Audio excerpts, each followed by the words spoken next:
Hi, welcome along to Arsenal Fan TV. I've got a special show today. I've got Matt. Matt is a co-presenter of the Ball Street podcast, which, by the way, is an excellent podcast. Thank you very much. I've been on it. Thank you. And episode 2 was the best one. Yeah, ever since that time, it's been brilliant. It's been on the rise, but no, I'm only joking. But no, it's a great podcast. But you know what? I had to get you on because I've listened to your latest podcast, right, where you've got Arsenal legend Ian Wright on it. Yeah. And I've got to say, I was like taken aback by the whole podcast. First of all, how open Ian Wright was about everything he spoke about. It was almost like you guys were sat down in a pub and he just poured out to you guys. But I was really taken aback by the fact that he sort of said on there that he's coming off of Twitter, coming off social media, because he's just fed up of all the abuse that he's been getting. And what really hurt me, really, is when he said, like, especially of Arsenal fans. I mean, I wanted to talk to you about it. So firstly, it wasn't in a pub, it was in a hotel. We had been in the pub earlier, watching it. Iceland against Portugal, actually. Okay. With Hoddle, with Lee Dixon, Andy Townsend, and the whole ITV crew. I know obviously Wrighty pretty well, and have spent quite a bit of time with him. So I guess we have a comfortable, relaxed environment anyway. And just to touch on the candid thing, I think, you know, for Arsenal fans, I think what you do get is probably an incredible insight into a hero of the club. Where you see him in much more of a deeper, open and honest capacity than you probably ever really get the chance to on TV, completely unguarded and a beautiful conversation. The second thing I'd just like to say to that is he's not coming on social media entirely. I think he's still, you can get him on Instagram, but right now he, you know, in his own words, is done with Twitter. Yeah, and Twitter's the one really that, Instagram's great, but Twitter is where people really engage with the other person, and to hear him saying that, you know what, he's had so much abuse off of Arsenal fans in particular. Yeah. Because like there was one part on it where he was saying that, you know, yes, I've been very critical this season of Arsenal's performance because he obviously felt we should have won the league, which I also felt. Yeah. He's just being honest and candid, but fans abusing him, he's saying, for that, really going in on him.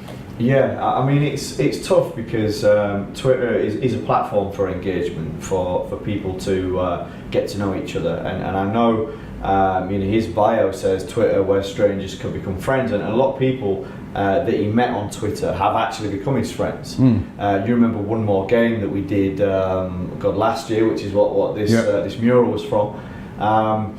You know, he wanted to pick a team out of his Twitter followers because he felt that he was close to a lot of them, and there was a guy that he met on Twitter that I think he initially had an argument with on Twitter. They became friends, and he ended up creating the assist for Ian Wright's final goal as a footballer and at Wembley Stadium.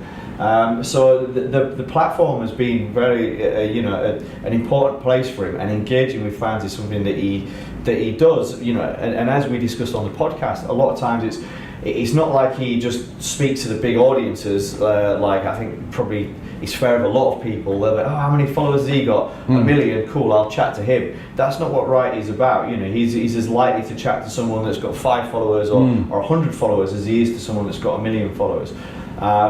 So I do think it's a big shame that it's a massive shame that now he probably feels like the need to come off, but because there's a lot of people that he does engage with, and that he does just follow people and retweet a birthday request, and so, you know, so I do think it's.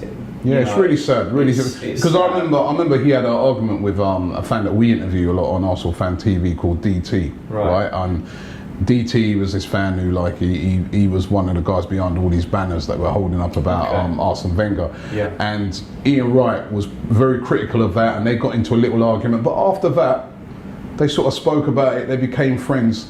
And like you said, I mean, Ian Wright was engaging with him. He didn't just like slag him off then block him. Yeah. He engaged with him, and that's what I love about Wright. And that's for me why it's a real shame that he's coming off of Twitter, because I know, and as I'm sure you obviously you know as well, that a lot of these big celebrities they have people running their accounts. Yeah. You're not really talking to them a lot of times. You're talking to some person who's admin on their account. Oh, go here, check out this. See me on this brand video or on this. But he actually uses it to engage with people. Yeah. And that's why I find it really sad and a real shame that he's coming off. Yeah. I mean, what you're saying there about the disagreements, I mean, it's football, people disagree, and Twitter and some of these social networks seem to be a really unforgiving place for that. It's fine for people to disagree and to have different opinions, and for me to think, well, actually, Wilshere shouldn't play, and you to be like, well, Wilshere should play. That's kind of fun, but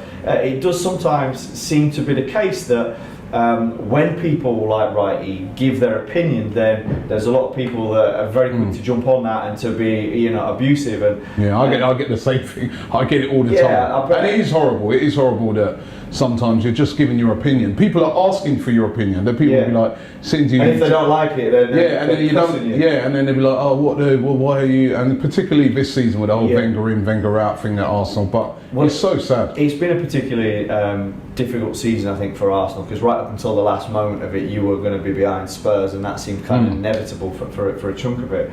But I think that when you, I think for him, he takes that sometimes personally. Sometimes I think he's able to look past it, but sometimes he takes it personally. And he takes it personally because, as you hear on the podcast, he talks a lot about the old days. He talks about the Arsenal team. He talks about George Graham asking him to take injections. Yeah, I mean, that was really interesting on that, where he says that, for the 2 cup finals, he took a total of 6 injections in a week. And he actually spoke to the club doctor and said, what will be the effects of this? And the club doctor was saying to him, it's not good. It will ruin your ankles for the rest of your career. And he still did it. And that was really heartfelt in that interview where he was saying, I've done all this for the club. I knew that by taking these injections, it's going to damage my ankle. And now I walk around with a limp and a fused ankle. Yeah. And I did this because I love Arsenal. I remember a lot of footballers nowadays would be like, what? Yeah. No way am I doing that. And he said, I did that. Not just because I wanted to play, but because I actually love Arsenal Football Club, which I've met him so many times. I genuinely believe that. And he's like, then to see people abusing me after all I've done and put in and sacrificed for this club. And it's really sad. I honestly, everybody, you've got to listen to this podcast, right? And we're going to leave it in the link below. But you've got to listen to it because for me, it really touched me, listen to it. It really touched me. And very heartfelt and very honest. And I think, he had 6 injections in a week. And now, there's a big game at the Emirates coming up soon, like a Legends game. And he was talking about that, and he mentioned it a few times. And he was saying, I'm not bothered about playing. He wants to play in it. He'd love to play in it, I reckon. We want to see him in it. Of course. And you saw one more game. Yeah. He can't run properly. He still scored a goal, but he can't because his ankle's battered. And when he's walking up and down stairs, and after he's sat down for a while, his legs just don't work right. And essentially, back in the day, medical science wasn't quite what it was. Will you have these injections to play in a cup final? We need you. Yeah, of course I will. And now he's paying the price for that. So I think that for all he's put in, and he is an Arsenal fan, he loves the club, he loves his relationship with fans. I've been to an Arsenal game with him. I've been out and had beers with him. Wherever you go, Arsenal fans are coming up, and grown men that would scare me are coming up and almost crying in the street, and I think that's what upsets him as well, because he has such a great relationship with Arsenal fans. He cares so much about the club. He gave everything he had for the club. So then when people kind of come to him and on the street, he's kind of saying people wouldn't be like that on the street. If any of these people that are giving me this shit on Twitter, they saw me on the street, they'd probably want a picture, they'd be, how you doing? And he'd always have time for them. So I think that it's like family for him, and if your family was to then hurt you, I think it'd hurt. And listen, he's a great man, but I think he's just like, look, I don't need to be seeing that. I am making an appeal right now, Wright. If you're watching this, I want you to make sure Wrighty watches this. Wrighty, the legend is behind this as well. Wrighty, get back on Twitter. We love you, right? We respect you. You are an Arsenal legend. I'm so sad when I've listened to that podcast and heard the things that you've got to say. Righty, we need you back on Twitter. I love you on Instagram. I love his reggae tunes on Instagram, by the way. But we need you on Twitter. We need to be able to engage with a legend. Well, he's a cool guy, isn't he? Really please, Wright, please come back and leave it in the comments below. I want tons of comments of people saying, Wrighty, get back on Twitter. We're going to force him to come back. We definitely are. Listen, Matt, before we go, tell us about this Ball Street podcast, because I've been on it. It's you, Flav, Spurs fan, but he's actually pretty cool on this podcast. I did one and I really enjoyed it. You guys got this great podcast where you're really open with, you know, the way you talk to people when you're interviewing them. You're kind of forced to be open, because when I did it, I spoke about so many things on it. How do we get this podcast for people who want to watch it and to listen to it? Sorry, and tell us a bit about it. Well, I think that you know a lot about YouTube and social, and I think the podcast is a great medium, because you can have a much deeper, longer conversation about something. And what we're trying to do is, rather than just have a podcast that talks about football and says, oh, who's going to win the league and who should be the next manager of so-and-so and is Mourinho going to do well at United, rather than having that chat, which is everywhere, we try and have a conversation with people that are significant in the game of football, but it's more of a conversation that shows you the guy behind the guy, if you know what I mean. So it's more about people's life. So the one that we had, we're talking about you getting trolled. We're talking about, you know, the first time you turned up at the Emirates with a camera and people telling you to F off, and so it's less still do. I'm sure that's some of the opposite fans now. You know, so it's interesting that it's quite in depth, it's quite open, it's a beautiful medium for that. And so far we've had a few cool guests on, so we've had the likes of you, Redman TV, Emu Heskey you had, didn't you? Emu Heskey we had that was on. a good one. Yeah, that was lovely. And then the Beast, Adebayo and Fenwa, which we did from his house. And then the Wright one, which we did over a beer in a hotel room in Paris. And you know, through my experience at TalkSport and through Ball Street, etc., you know, we've got quite a few people in and around us.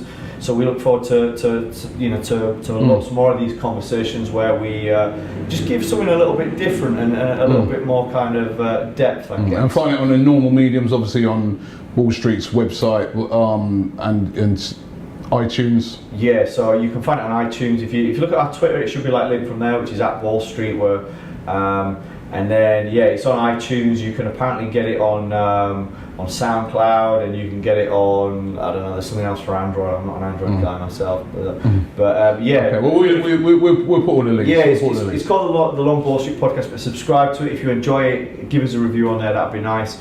Because I guess the more people listen to it, the more kind of in-depth stuff we'll be able to get on there. So okay, well guys, make sure you subscribe, and as I said, leave a comment for Wrighty. I mean, you've got to listen to this podcast. It's in the links below. It really touched me, and let's get Wrighty back onto Twitter. Let's get him back on. Let's show him some love. It's all about Alvaro Morata.